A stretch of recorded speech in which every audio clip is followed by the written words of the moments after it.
If you are relying on your fitness tracker to tell you whether you had a good workout or not, you're doing it all wrong. So here's the thing with the great fitness data revolution that we have, where we get to look at calories and we get to look at steps and we get to try to close our rings. All of those things are fine because they're gonna help us get more activity throughout our day. But the first thing you do after you're done with the workout should not be to look at your smartwatch. You should understand how to judge your workout in other ways, because the metrics are not the key. So the first reason we don't want you relying on your fitness tracker is, as good as the tech has gotten, it still isn't fully accurate. So there are a lot of things that can be off with your fitness tracker. The quality of light, is there dust on the sensor? Are we wearing our watch too loose or too tight? All of those things are going to affect how accurately it's tracking your calories, how accurately it's tracking your steps.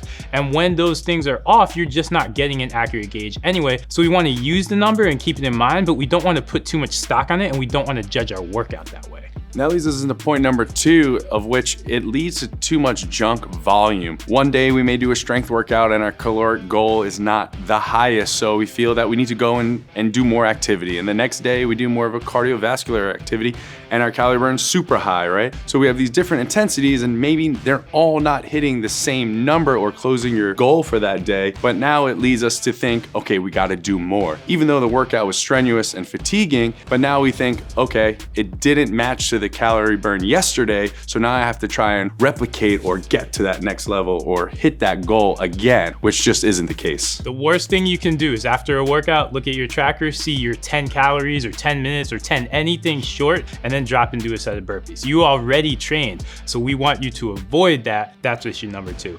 The third issue, it's over-focusing you on all these metrics. So you need to, on some level, know your body. You need to know how you're feeling in a workout. You need to know whether you're getting stronger or not. You don't need to stare at calories and steps to decide whether you've had a productive session. But when you're looking at your tracker all the time, you tend to obsess over that, and that's gonna lead you back to that junk volume trap. There are a lot of other ways that you can judge your workout instead. Here are 3 ways that we'd rather see you judge your workout. Again, keep the tracker on, just don't rely on it. Instead, rely on these 3 methods that you can use all the time.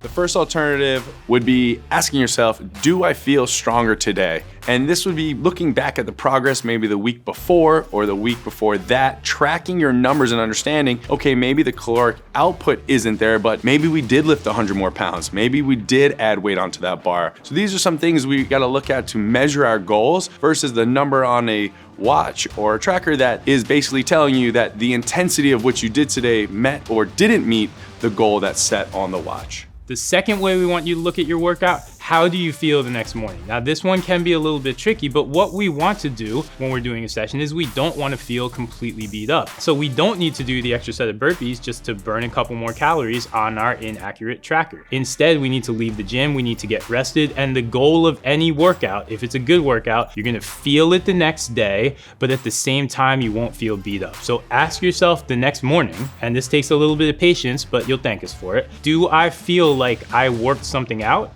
If you did, that's a good thing. Do I feel run down? The answer to that question should be no. That's a better way to assess the quality of yesterday's workout.